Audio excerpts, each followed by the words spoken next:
Welcome back to another lesson from the Dark Night of Soul. Today we're going to talk about tactics.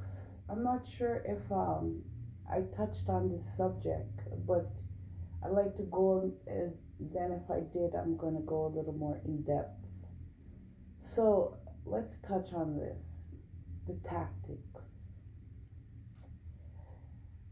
Do you know that during the dark night of the soul, if you ever get out of it, or if you ever realize, you will realize that you could perhaps be a bigot, because you will be surprised that somebody would actually marry you without your knowledge. These things happen because I heard of it. Um, they will. This is an important thing. Like in your close surroundings, I hear people say, check your close surroundings, close surroundings. But if you go somewhere and you see somebody once, okay, no problem. Hello, nice to meet you.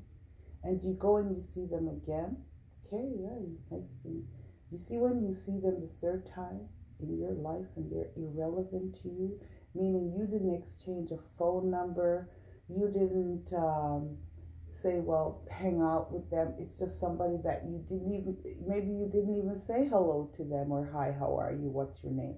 It's just when you see them on the third time, mark that person, because when you see them on the fourth time, you'll know that there is such thing called gang stalking. Okay? Covert, right? You listen. I was walking in the building the other day, and I seen someone, and I said to myself, well, I saw this person 12 years ago. I said to myself, well, I never spoke to them, never had a word, but I saw them again in some time again, because they're so familiar to me, right? And then I move away and come back, and then they're there again. You're like, okay, you know what? This is a little bit too much, right? Then there's some people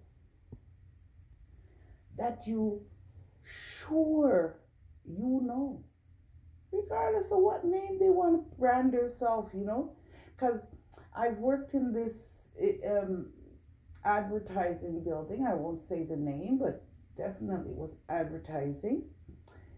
And so much people were there. So much people, right? I knew them all by name, right? Because that was my job as the supervisor of security. So I knew them all, right? Now you see them and they're presenting themselves with a different name, you know? I, I don't give you a name, but like, for instance, there's a girl that was working in HR. Well, now I see her on television. Yeah, she got her boobs done, her butt done, her lip done, her everything, but it's still the girl from HR, right? For me, I don't know about another person, right? And it sounds so strange. But the thing is this, what I'm saying is, these people that are not supposed to be familiar to you, right, are familiar to you. You have to be wondering, how are you familiar to me?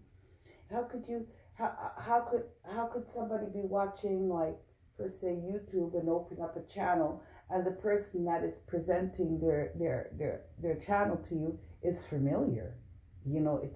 It's funny, right? So you have to wonder how much access the demons had to you while you're in the dark night of the soul, because it's a space that you don't even know. It's like a blind spot, right? It's like, to be honest, it's like telling somebody in a good job, per se, or somebody in a certain position to fuck off, right? They're not really going to come back at you because they don't want to lose their job, right? So covertly, under the cover, right? They will call a friend